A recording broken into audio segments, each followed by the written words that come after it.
South Korea's trade minister says American firms are showing strong support to South Korea amid Seoul-Tokyo trade tensions, saying they're starting to feel the impact of Japan's export curbs against South Korea themselves. Her remarks come following her trip to Washington, where she discussed the issue with key figures from the U.S. government. Oh Jung-hee reports.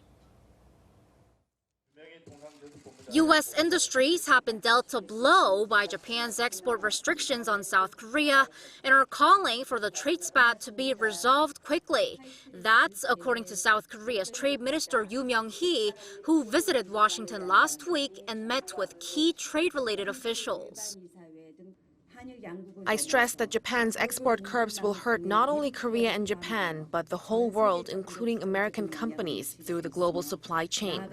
This could shake up the international trade order and weaken coordination among Korea, Japan, and the U.S. on regional security.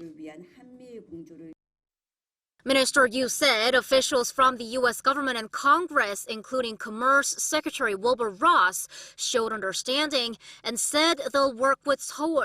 But what was noteworthy, according to the minister, was the response from U.S. industry.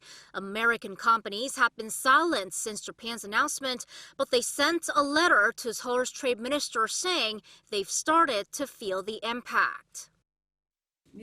It was not only the U.S. semiconductor and IT industries that took part in writing that letter, but also the manufacturing sector.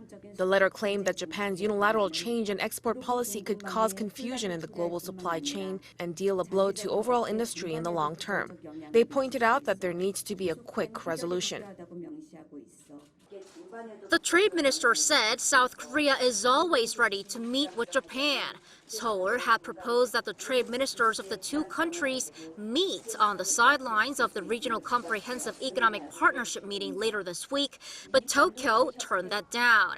Japanese media are reporting that Tokyo will decide whether to take Seoul off its export whitelist on August 2nd, and the minister said Seoul is getting ready for all possible scenarios. Oh Jung-hee, Arirang News.